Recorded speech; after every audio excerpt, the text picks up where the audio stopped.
तो लीजिए 2020 की लॉकडाउन वाली, कोरोना वाली, मास्क वाली दिवाली आ गई।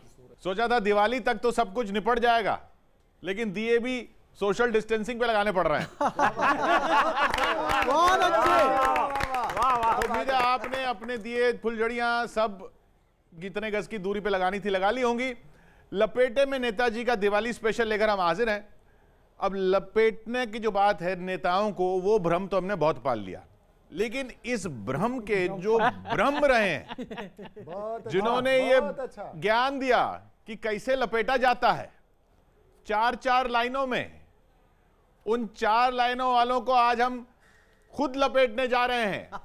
स्वागत करेंगे हास्य कवि सुरेंद्र शर्मा जी का।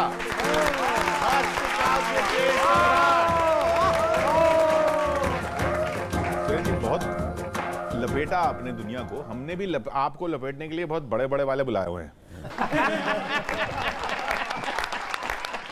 मेरे से तो उम्र में सब बड़े ही हैं। हाँ, कितना आपसे उम्र में कैसे बढ़े? क्योंकि मैं बच्ची उम्र की बात करता हूँ, खर्ची उम्र की बात नहीं। उम्र वो नहीं होती जो आपने खर्च कर ली, उम्र वो होती जो आपकी बची हुई है। तो बची हुई आपकी ज्यादा है तो बड़े हुए।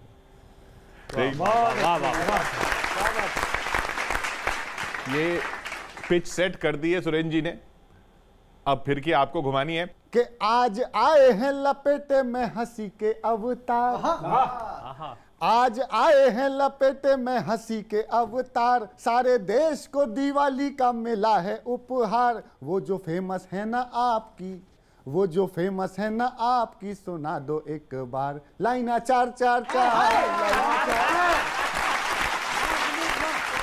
आज आए हैं लपेटे में हंसी के सरदार, सारे देश को दिवाली का मिला है उपहार। वो जो फेमस है ना आपकी, सुना दो एक बार लाइना 4-4-4, लाइना 4, लाइना 4-4-4, लाइना 4। देखो मुझे चापलूसी ज्यादा पसंद है। चाचा जी, मैं शुरुआत कर रहा था लपेट के और आपकी कविताओं के कैरेक्टर निकाल रहा हूं, कविताओं के भाव निकाल रहा हूं। सुनिएगा कि किया शेर का शिकार बिना तीर तलवार, किया शेर का शिकार बिना तीर तलवार, क्योंकि घरवाली से ज्यादा वो भी नहीं था खूंखार। किया शेर का शिकार बिना तीर तलवार, क्योंकि घरवाली से ज्यादा वो भी नहीं था खूंखार। और वो जो काड़ू था आपका कैरेक्टर मजेदार, वो भी 4-4-4, लाइना 4, वो भी 4-4-4, लाइना 4। कि आप पतियों के हैं गुरु, आप पतियों के हैं गुरु, आज आ गए रूबरू, करके जारी एडवाइजरी। हाँ, एडवाइजरी से एक चीज याद आ गई। हम सभी की बहुत यात्राएं हुई हैं आपके साथ, हमारा सौभाग्य है। अब कभी कभी हमको मंच पे जब आपका संचालन होता है, तो फिर जब आपके काव्य पाठ की बारी आती है तो आप हम लोगों को खड़ा करते हैं। हम लोगों को खुद खड़ा होना पड़ता है कि अब चाचा जी का काव्य पाठ होगा, तो आपके आमंत्रण करने के लिए छोटे माइक तक जाना होता है। तो कुछ एडवाइजरी होती हैं, जो उसमें सबसे बड़ी एडवाइजरी ये होती है चाचा जी कि ये सामने जो कैमरे चल रहे हैं इनको बंद करा।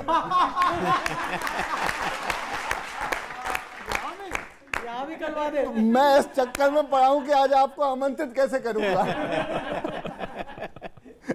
सुनिएगा कि आप पतियों के हैं गुरु, आ गए हैं आज रूबरू, करके जारी एडवाइजरी, टिप्स देना कीजिए शुरू। यहाँ लाखों हैं बीमार जिनके आप हैं अनार, यहाँ लाखों हैं बीमार जिनके आप हैं अनार। अपने शर्मा जी के आगे सबकी टिप्स हैं बेकार, अपने चाचा जी के आगे सबकी टिप्स हैं बेकार। पत्नी पीड़ितों का गारंटी से करते हैं उपचार। लाइना 4-4-4, लाइना 4, लाइना 4-4-4।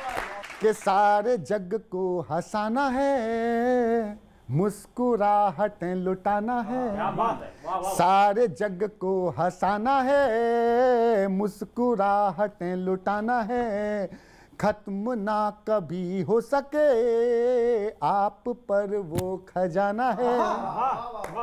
जैसे आपके विचार वैसा आपका व्यवहार, सुने आपको इकट्ठा बैठ सारा परिवार, सुने आपको इकट्ठा बैठ सारा परिवार, जैसे आपके विचार वैसा आपका व्यवहार, सुने आपको इकट्ठा बैठ सारा परिवार, ना तो कभी भी दो अर्थी ना ही मर्यादा के पार। लाइन चार चार चार, लाइन चार, लाइन चार चार चार, लाइन चार। ये 4-4 लाइनें करके इस मकाम तक पहुंच गया। मेरे मामले में मंजिल निर्धारित नहीं करनी चाहिए और चलना रुकना नहीं चाहिए, जहां पहुंच जाओ वही मंजिल है। अगर आप मंजिल तय कर लेते हैं और नहीं पहुंच पाते तो आप में फ्रस्ट्रेशन पैदा होता है। क्या बात, चलना रोको मत, जहां पहुंच जाओ समझ लो यही मंजिल थी। क्या कहें। मैं भी हरियाणा का हूँ, सुरेंद्र जी भी हरियाणा के हैं। हमारे यहाँ दिवाली भी हाथ से रस्में मनाई जाती है। वो दो आदमियों में झगड़ा हो गया तो एक ने कहा मैं तेरे 30 दांत तोड़ दूंगा। अरे बोले 2 पे क्यों रहम किया? बोले दिवाली है, विशेष छूट दे रहा हूँ।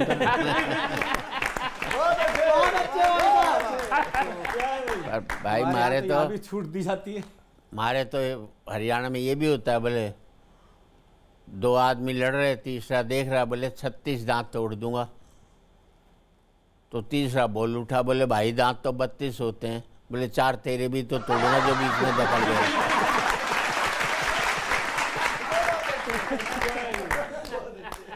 दरअसल होली के बाद दिवाली पे आया हूँ।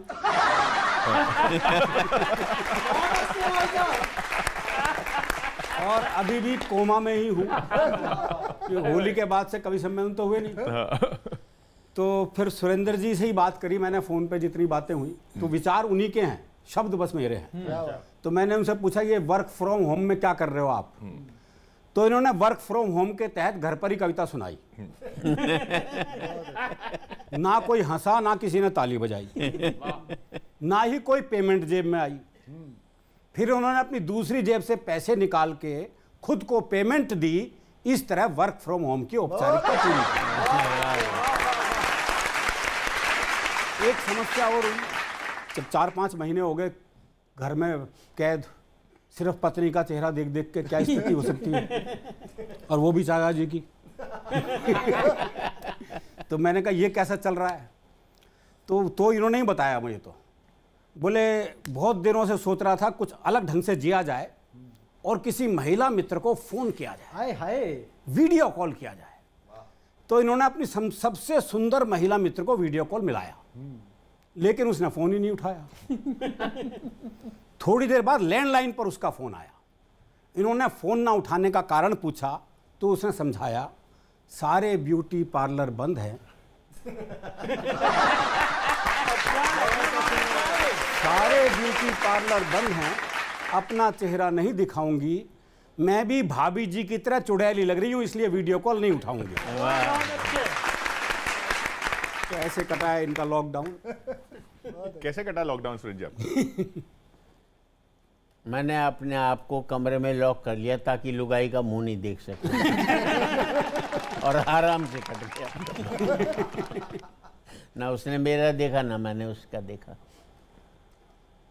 लॉकडाउन मानसिक होता है। क्या बात है। मानसिक लॉकडाउन अगर खत्म कर लें तो आदमी को हर जगह प्रसन्नता है।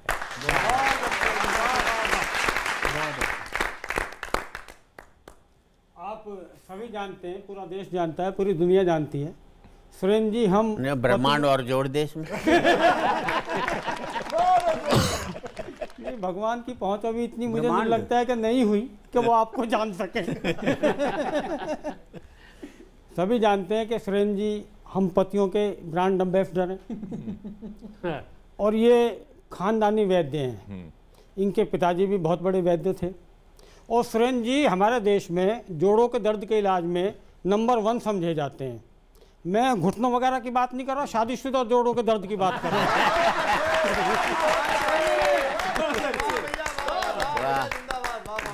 बहुत अच्छे भाई। अभी तो पीछे नासा ने घोषणा की कि वो चांद पर पानी मिल गया। मैंने सुरेंद्र जी से पूछ लिया चाहिए चांद पर पानी मिल गया, ये कैसे संभव हुआ? बोले अरे इतने सालों से करवा चौथ मना रहे हैं, महिलाएं चांद को इतना पानी दे रही हैं, अब भी वहाँ पानी नहीं पहुँचता क्या?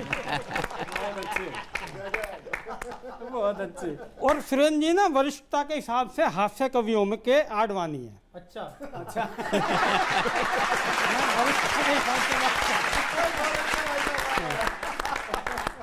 सुरेंद्र जी वरिष्ठता के हिसाब से हास्य कवियों के आडवाणी है, पर इन्होंने कभी अपने आप को बस सुनने सुनाने वाली कहानी नहीं होने दिया।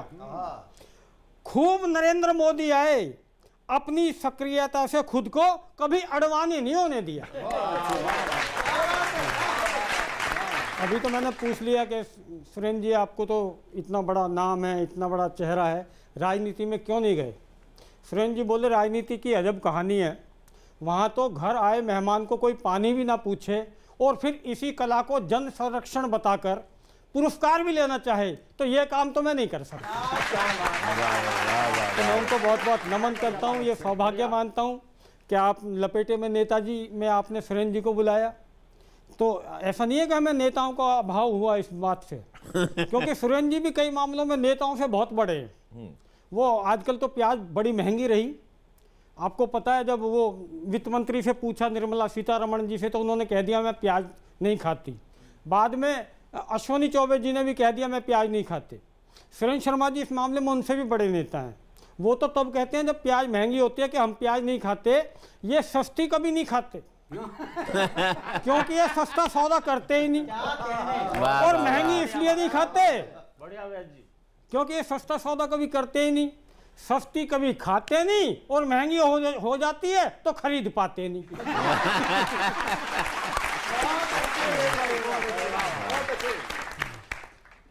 सुरेंद्र जी को सभी लोग किशोर जी चाचा जी कहते हैं, ये कवि समाज के जगत चाचा हैं।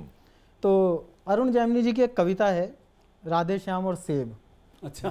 मैंने उसका कैरेक्टर लेके सुरेंद्र जी के चाचा धर्म पर एक कविता लिखी है। ओहो, क्षमा चाहूंगा अरुण जी, इसमें आपका नाम लेके बोलना पड़ेगा। हाँ ये तो क्षमा मांगने वाली बात हाँ। चाचा जी को भतीजों का दस्ता चाहिए था नया, चाचा जी को भतीजों का दस्ता चाहिए था नया। अपना अरुण जैमिनी भी इंटरव्यू देने गया, चाचा जी ने पूछ लिया एक सवाल, अरुण ने बना दिया सवाल का बवाल।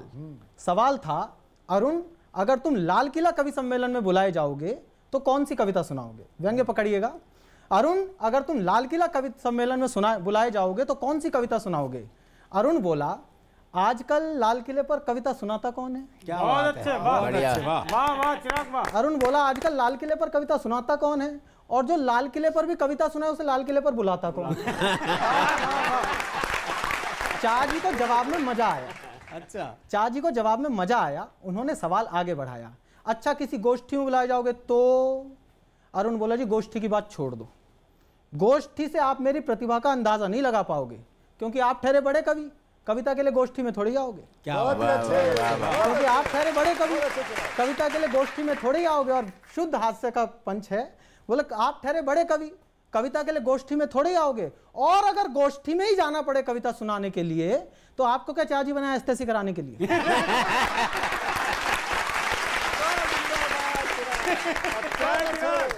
बहुत अच्छे। तो मैंने भी एक कल्पना की, अरुण जी ने बताया लॉकडाउन में कवि कैसे जी रहे हैं। किशोर जी क्या है, पहले सुरेंद्र जी कवियों के पास अलग सिचुएशन होती थी, उनको देश दिखाई देता था तो वो देश पर लिखते थे, उनको श्रृंगार दिखाई देता था तो श्रृंगार पर लिखते थे, हम लोगों को सिर्फ लॉकडाउन दिखाई दे रहा है।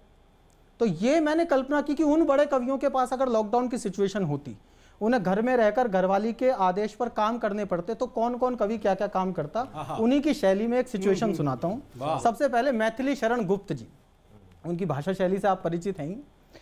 प्राची से उनको दूध उबालने की ड्यूटी दी गई है, अब गुप्त जी दूध उबाल रहे हैं रसोई में खड़े हुए, दूध उनके कंट्रोल में नहीं आता। प्राची से ज्यों दिनकर निकला यों अग्नि मिलन को दुग्ध चला। क्या बात है, वाह। प्राची से ज्यों दिनकर निकला यों अग्नि मिलन को दुग्ध चला, हे क्षीर न इह विधि व्यर्थ बहो, इस भांति करो न अनर्थ अहो, मत विकल करो मेरे मन को, नर हूं न निराश करो मन को, क्या नर हूँ न निराश करो मन को। दूसरे कवि रामधारी सिंह दिनकर जी, उनकी रश्मिरथी आप सबने पढ़ी होगी। क्या बात है। तो उनको ड्यूटी दी गई है, उनकी पत्नी ने कंडीशन लगाई है कि घर की सफाई करनी है, सफाई में कमी रह गई तो बाकी कामों में हाथ बटाना पड़ेगा। अब दिनकर जी सफाई कर रहे हैं, रामधारी सिंह दिनकर जी पोंछा लगा रहे हैं। कोने कोने में घूम घूम गीले कपड़े से चूम चूम सारा घर आंगन स्वच्छ किया, निजकर से सब प्रत्यक्ष किया। एक मकड़ी जाला लटका था, सीलिंग पर जाकर अटका था। एक मकड़ी जाला लटका था, सीलिंग पर जाकर अटका था। हाथों की सीमा से ऊपर, आंखों से ओझल था वह खर। वह एक चूक मेरे सर थी, उर्वशी की दृष्टि उसी पर थी। एक चूक मेरे सर थी, वह एक चूक मेरे सर थी, उर्वशी की दृष्टि उसी पर थी। जब नाश मनुज पर छाता है तब एक जाला बच जाता है। जब नाश मनुज पर छाता है तब एक जाला बच जाता है। भीतर तक टीस रहा हूं मैं, अब चटनी पीस रहा हूं।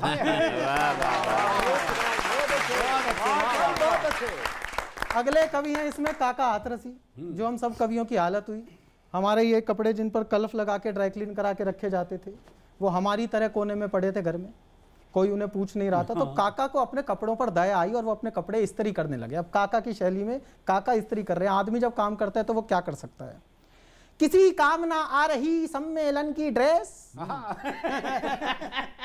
किसी काम ना आ रही सम्मेलन की ड्रेस, काका जी खुद लग गए करने कपड़े प्रेस। बहुत अच्छे, वाह। काका जी खुद लग गए करने कपड़े प्रेस, करने कपड़े प्रेस। गंध महकी घर भर में, क्या फूका का मंत्र गुंजा काकी के स्वर में। क्या फूका का मंत्र गुंजा काकी के स्वर में। जब तक काकी ने कमरे के भीतर झांका, कपड़े नहीं इस्त्री फूंक चुके थे काका।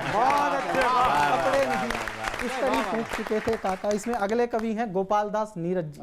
क्या बात। नीरज जी को ड्यूटी दी गई है मिक्स वेज बनाने की। अब नीरज जी रसोई में छौंक लगा रहे हैं, आनंद लीजिए। हींग भी गली न थी कि हाय छौंक जल गया। हींग भी गली न थी कि हाय छौंक जल गया। क्या हुआ जो फ्राई पैन का कलर बदल गया। सब्जियां मचल गई, मटर मटर उछल गया। ये हसीन सीन घर की लक्ष्मी को खल गया। वाह वाह वाह। अब इसके बाद जो घर में वो नीरज जी की शैली में सुने। ये हसीन सीन घर की लक्ष्मी को खल गया। सात सुर पिछड़ गए, छंद सब बिगड़ गए। फिर रसोई की तरफ किसी के पांव बढ़ गए। और हम डरे डरे श्लोक सुन खरे खरे। गैस की मशाल का कमाल देख बढ़िया भाई, वाह वाह वाह वाह।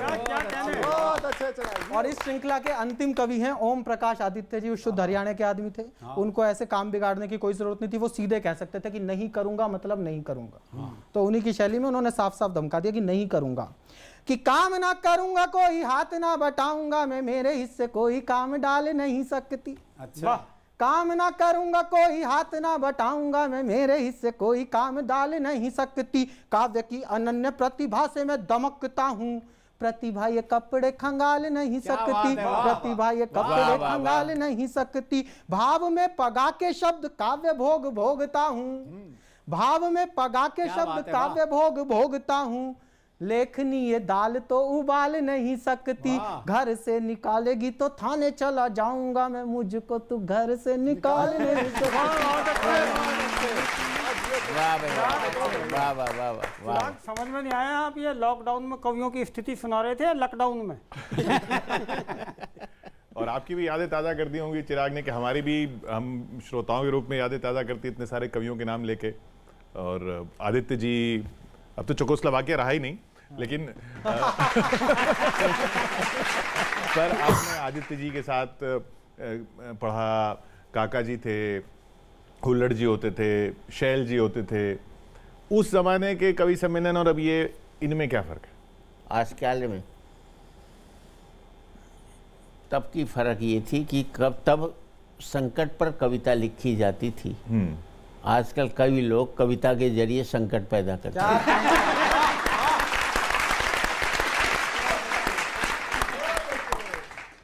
दरअसल मैं बचपन से आदरणीय सुरेंद्र जी का बहुत समर्थक रहा हूँ, बहुत अनुयायी रहा हूँ इनका। इनके पद चिन्हों पे तो मैं नहीं चल पाया, पर इनके सिर चिन्हों पे चलने की कोशिश कर रहा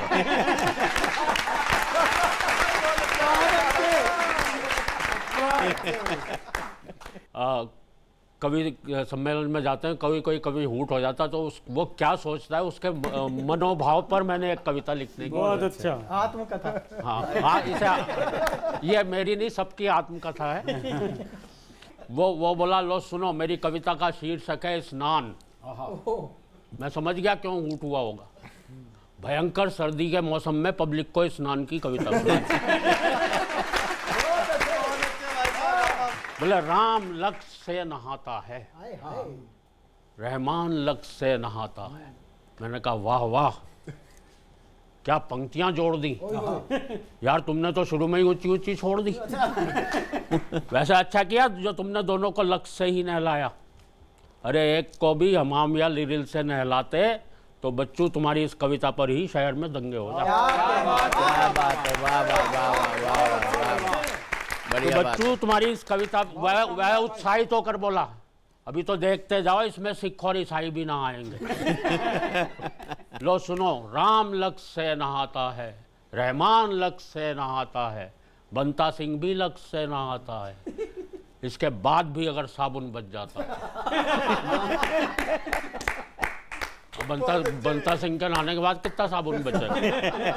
इसके बाद भी अगर साबुन बच जाता है तो उससे ऋचि रिचर्डसन नहाता है। बहुत अच्छे। अब देखो, एक तो मेरी इस कविता में राष्ट्रीय एकता आई। बहुत अच्छे, वाह। दूसरे सब नहा लिए इसलिए शरीर की भी सफाई। दूसरे सब नहा लिए इसलिए शरीर की भी सफाई। मैंने कहा शरीर की भी सफाई, पर यार एक बात मेरी समझ में नहीं आई, तूने इस कविता में सारे आदमी ही आदमी नहला दिए, महिला एक भी नहीं नहलाई।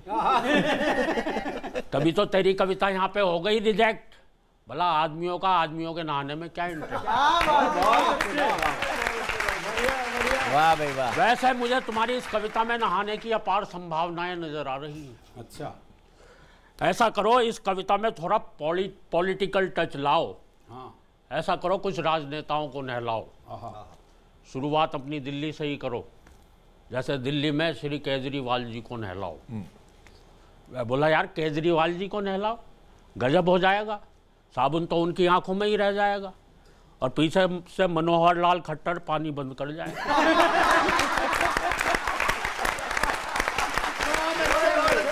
वाह वाह वाह वाह। मैंने कहा फिर ऐसा कर दो, इस कविता में प्रधानमंत्री जी और अमेरिका के राष्ट्रपति को नहलाओ, और ऐसा करो पाकिस्तान के राष्ट्रपति को नहलाओ। वह बोला यार क्या कहा, पाकिस्तान के राष्ट्रपति को नहलाओ। अरे यार क्या कहा, पाकिस्तान के राष्ट्रपति को नहलाओ। भला उसके बारे में क्या कहा जाए, ऐसा साबुन कहाँ से लाया जाए जो उसके मन का मैल भी साफ। बढ़िया बात है, वाह वाह वाह वाह वाह। ऐसा साबुन कहाँ से लाया जाए जो उसके मन का मैल भी साफ कर जाए। वैसे भी उसे हमारे देश में गड़बड़ी फैलाने से टाइम मिले तो बेचारा नहाए। वैसे भी उसे हमारे देश में। मैंने कहा पर एक बात मेरी समझ में नहीं आ रही है, तुम सबको लक्ष्य से ही नहलाने के पीछे क्यों पड़े हो? क्या ये तुम्हारा प्रिय साबुन है? क्या ये इतना फैंसी है? वो बोला नहीं यार, बात दरअसल ये है मेरे लड़के के पास इसकी होलसेल एजेंसी है।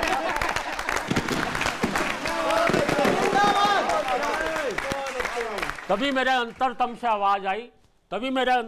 आवाज आई, जरा सुनो मेरे भाई, अरे अगर नहलाना ही है तो नहलाओ उन्हें जो सर से लेकर पांव तक भ्रष्टाचार की गंदगी में डूबे हैं। क्या बात है। सफाई करो उनकी जिनके खतरनाक मंसूबे हैं। मिटा दो वो फासला जो आदमी और आदमी के बीच बढ़ गया है। छुड़ा दो वो मैल जो लोगों की इंसानियत पर चढ़ छुड़ा दो वो मैल जो लोगों की इंसानियत पर चढ़ गया है। नहलाओ उन्हें जो एक दूसरे पर कीचड़ लगाते हैं। नहलाओ उन्हें जो भाई से भाई को लड़ाते हैं। और उन्हें तो खौलते पानी से नहलाओ जो लोगों को खून से नहलाओ। क्या बात है, वाह वाह वाह वाह वाह। सिर्फ बाहर का स्नान लुटेरा बनकर आदमी की आत्मा को लूट जाता है और किसी साबुन वाबुन की जरूरत नहीं पड़ती दोस्त। सिर्फ आंखों के पानी से ही मन का मैल छूट हाय हाय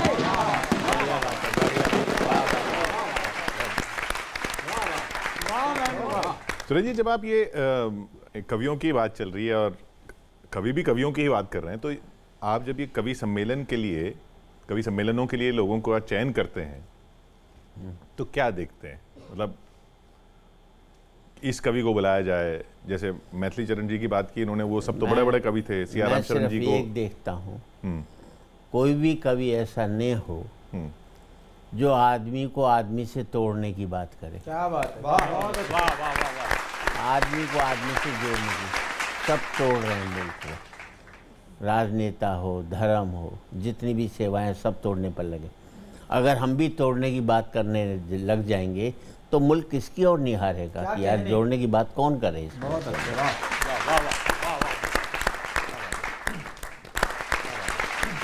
चलिए कुछ आपकी शैली में जवाब चाहेंगे, 4 लाइनों में। 4 लाइनों में या 1 लाइन में जितना मैं तो एक ही 4 करूँगा क्या भाई? जवाब चाहिए बस। हाँ, 1 2 का 4 कर दीजिए। हाँ। पहला सवाल, ये दिवाली पिछली दिवाली से क्यों अलग है? पिछली दिवाली में पैसों से मनाई गई, ये दिवाली दिवाले से मनाई जाएगी।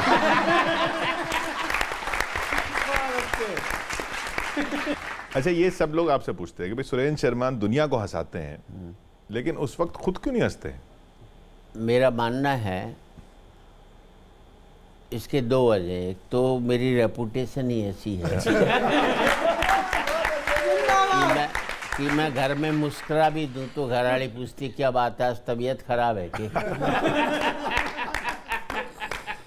दूसरे ऑर्गेनाइजर ने एक बार पैसे काट लिए थे जब मैं हंसा था।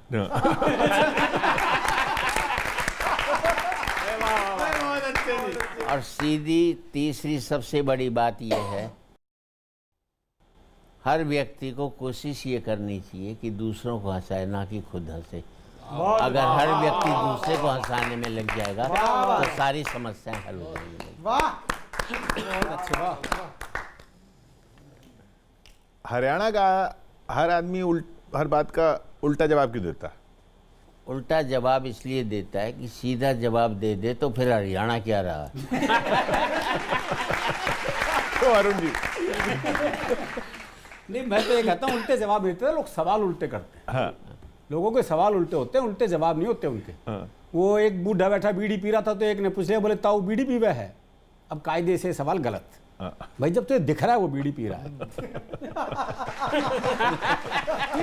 फालतू का सवाल कर क्यों रहा है? लेकिन पूछते हैं लोग बात, तो जवाब उल्टे मिलेंगे। उसने कहा ताऊ बीड़ी पीवा है? बोले ना, अगरबत्ती सुलगाइए, धोख लगाऊंगा।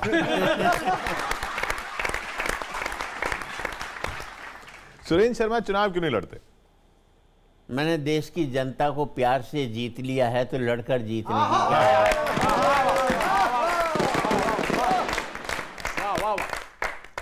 तो आपकी जनता के तो अच्छे दिन आ गए। नहीं, मरणोपरांत आ जाएंगे।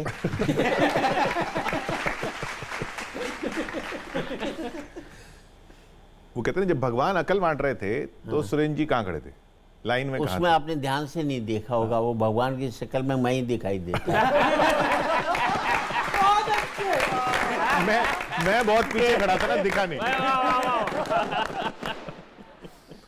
आप सेना में भर्ती क्यों नहीं हुए? मुझे घरारी से लड़ते हुए फुर्सत नहीं मिली थी, मुल्क के लिए कहाँ से लड़ूं? आपने एलओसी कभी क्रॉस नहीं की? मैंने घर की एलओसी क्रॉस नहीं की। इनमें नंबर 1 कवि कौन है? मेरे बाद या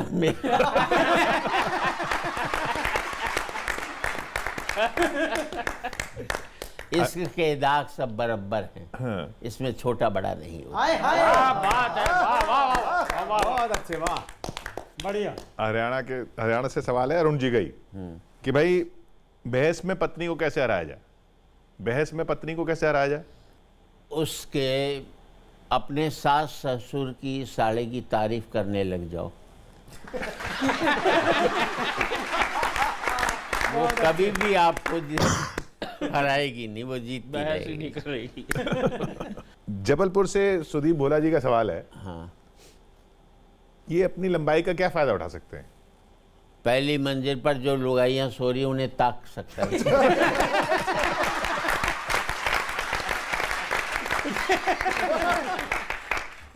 किशोर जी, मेरी क्या आदत है, मैं जब कवियों में बैठता हूँ तो मिमिक्री करता हूँ, और जब मिमिक्री वालों में बैठता हूँ तो कविताएं पेलता हूँ। तो आज क्योंकि मैं कवियों में बैठा हूँ और हमारे सामने सुरेंद्र शर्मा जी बैठे हैं, तो सुरेंद्र जी की मिमिक्री भी मैं बहुत बचपन से करता हूँ, इनके साथ यात्राओं में भी हम लोग खूब करते हैं, और मुझे पता होता है सुरेंद्र जी के दिमाग में इस समय क्या चल रहा है। सुरेंद्र जी के दिमाग में इस समय चल रहा होगा, देखो अब सुरेंद्र जी मेरे अंदर आ जाएंगे। आजकल हंसाना बहुत मुश्किल काम हो गया है, इनकी कविताएं सुन के तो मेरे को हंसी नहीं आती और मेरी शक्ल देख के इनकी उड़ गई। अभी महेंद्र जी पूछ रहे थे, वहां पीछे में बैठे हुए थे, महेंद्र जी ने सुरेंद्र जी से पूछा, चाचा जी एक बात बताओ, आप आज घर से नाश्ते में क्या खा के आए हो? उन्होंने ऐसे पूछा, तो सुरेंद्र जी की हाजिर जवाब भी पूरी दुनिया जानते हैं। चाचा जी नाश्ते में आज क्या ले खा के आए हो? सुरेंद्र बोले डांट।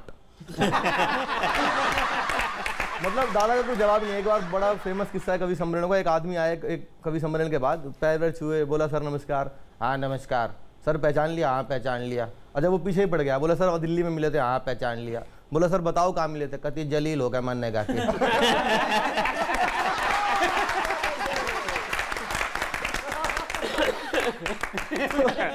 तो दादा की हाजिर जवाबी का कोई जवाब नहीं है। मैं 4 लाइनें सुना रहा हूँ, सुरेंद्र जी क्या सोचते आज के इस प्रोग्राम में आने से पहले सुनिएगा।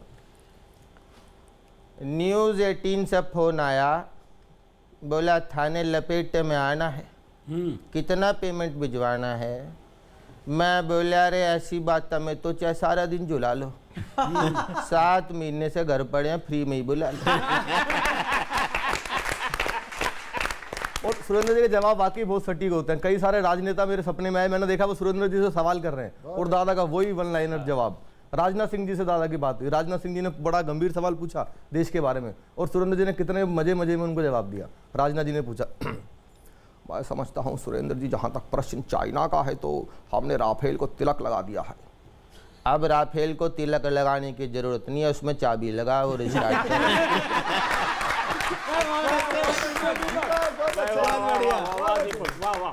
मनोज तिवारी जी ने इनसे सवाल किया बिहार इलेक्शन से पहले, अरे सुरेंद्र शर्मा जी जानते हैं हम बिहार में जा रहे हैं, अब आप हमें बताइए कि हमारे जाने से वहां पर क्या परिवर्तन आएगा?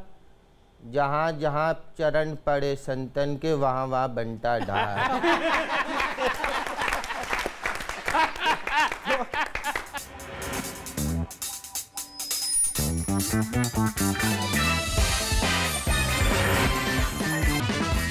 दीपावली का त्यौहार है, लपेटे में नेताजी का आज तो खैर बहुत ही शानदार एपिसोड है। मैं चाहता हूं कि राजनीति के बहुत से दृश्य देखे पिछले 7-8 महीनों में, ये दिवाली नेता कैसे मना रहे हैं। कुछ नेता, बहुत सारे नेता हैं तो कुछ नेताओं की दिवाली खास हुई, वो मैं दिवाली का एक छोटा सा पैरोडी सॉन्ग सुनाता हूँ, सुनिए। कि दीपावली मनाए अडवाणी, हम तो कोरट से हो गए बरी राजा जानी। दीपावली मनाए अडवाणी, दीपावली के जोशी जी बटवाएं मिठाई, दीदी माँ भी गाएं बधाई, कल्याण सिंह की आंखों में पानी, कल्याण सिंह की आंखों में पानी, ओ माँ दीदी खुशी से ना फूली समानी। दीपावली मनाए अडवाणी, यानी कोरट से हो गए बड़ी राजा जानी। दीपावली। और देखिए मुंबई चलते हैं कि उद्धव जी फुल झड़ियां हिलाएं, उद्धव जी फुल झड़ियां हिलाएं, शरद पवार मंजीरे बजाएं। मजीरे बजाने का आनंद सुख, मजीरे का सुख क्या होता है कि लड़ने वाले लड़ते रहते, मजा तीसरे को आता है।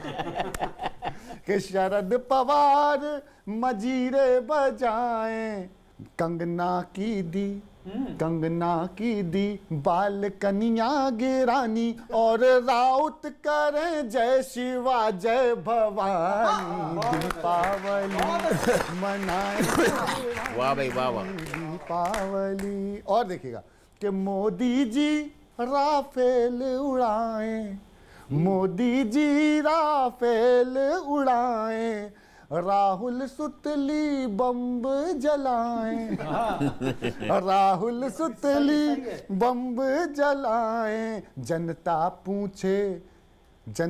पूछे कब है थाली बजानी, जनता क्या बात है, वाह वाह वाह। थाली बजानी। इस कोरोना की वैक्सीन कब तक है आनी, दीपावली मनाए अगवानी। और देखिएगा यूपी में कैसे मनी कि अबधपुरी दुल्हन सी सजा दी। जैसा चाचा जी ने कहा कि काम जोड़ने का होना चाहिए कि अबधपुरी दुल्हन सी सजा दी, योगी ने भगवा रंग बादी, मिलजुल के मंदिर की नींव थी भरानी। वहां की पंक्ति अगली है और संदेश पूरे देश को कवियों का है। अगर बात अच्छी लगे तो आशीष चाहता हूं। अबधपुरी दुल्हन सी सजा दी, योगी ने भगवा रंग बादी, मिलजुल के मंदिर की नींव थी भरानी, पहनी इकबाल जी ने नई शेरवानी। बढ़िया बात है, वाह वाह वाह वाह। मनाए अडवाणी दीपावली मनाए। आखिरी देखिएगा और इस कार्यक्रम का संदेश जो होना चाहिए था, एक दिया उनका भी जलाएं, एक दिया उनका भी जलाएं, सरहद से जो लौट ना आए, सरहद से जो लौट ना आए। घर घर अलख हमको ये जगानी, घर घर अलख हमको है जगानी, अब की चाइना की झालर ना हमको जलानी, दीपावली बहुत बधाइयाँ दीपावली की। बढ़िया बढ़िया, बहुत बढ़िया, वाह वाह वाह। कुछ तस्वीरें दिखाते हैं आपको, आपकी राय लेंगे उन पे, एक एक करके बस तस्वीरें कुछ दिखाते हैं। पहली तस्वीर ये देखिए, ये हमारे प्रतिनिधि थे लोकसभा के अंदर, हाँ। हासरस के कवियों के। अगली इन्हें बनाओ जी। ये कभी भी मैच हार नहीं सकते, क्रिकेट का मैच भी खेलेंगे, इसलिए हार नहीं सकते कि गेंदबाज भी यही होंगे और एम्पायर भी यही होंगे।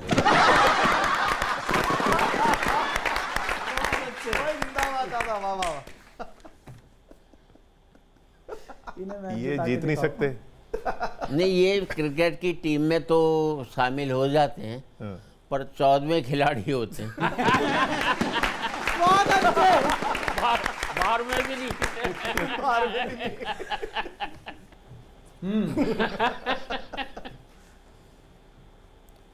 इनका वही हश्र लिखा है जो हर प्रेसिडेंट का, प्राइम मिनिस्टर का पाकिस्तान में होता है।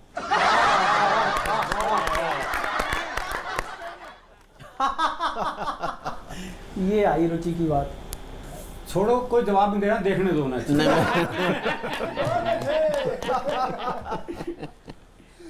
ये खूब लड़ी मर्दानी, ये तो झांसी वाली रानी।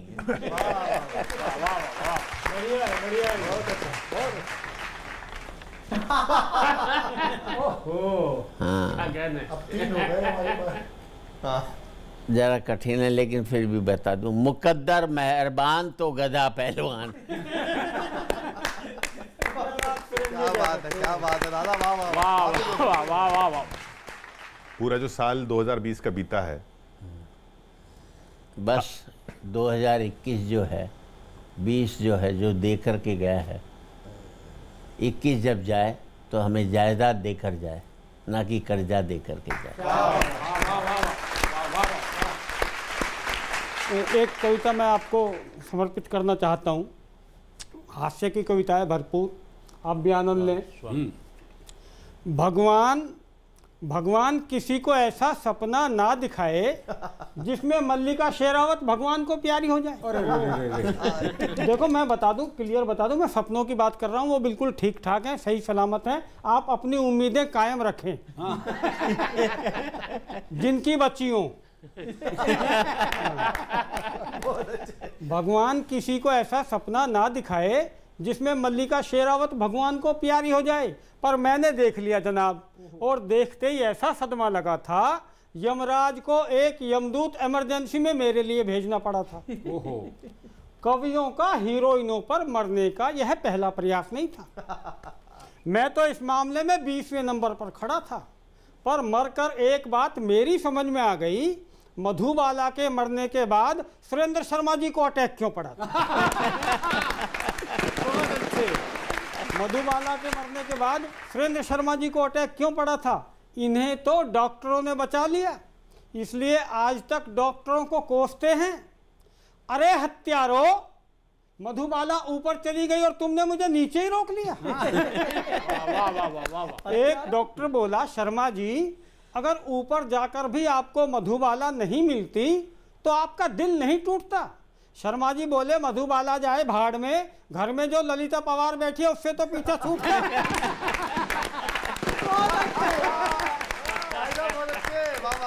खैर मैं इस मामले को ज्यादा नहीं रोना चाहता, मधुबाला के चक्कर में अपनी मल्लिका को नहीं खोना चाहता, तो मैंने यमदूत से कहा, यमदूत भैया जरा जल्दी चलो, नहीं तो मल्लिका वाला यमदूत काफी दूर निकल जाएगा, फिर ये मेरा मरना भला मेरे किस काम आएगा। अच्छा।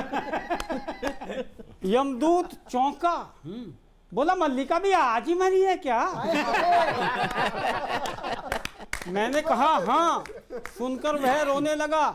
मैंने कारण पूछा तो बोला, अपने मुकद्दर को रो रहा हूं, एक यमदूत वो। बहुत अच्छे। एक यमदूत वो जो मल्लिका को कांधे पर बिठा कर ले गया होगा, एक मैं जो तुम्हें ढो रहा हूं। वाह भाई वाह, बहुत अच्छे भाई वाह। खैर किसी तरह यमपुरी आई तो पता लगा वहां भी हाहाकार था। वो यमदूत मल्लिका को लेकर फरार था। यमराज की सारी टीम माथे पे हाथ धरी बैठी थी, सबकी नानी मरी बैठी थी। वो तो शुक्र है तभी वो मल्लिका को लेकर वहां आ गया, अगर थोड़ी देर और नहीं आता तो औरों का तो मुझे पता नहीं, मैं तो मरा मराया दोबारा मर गया। वाह।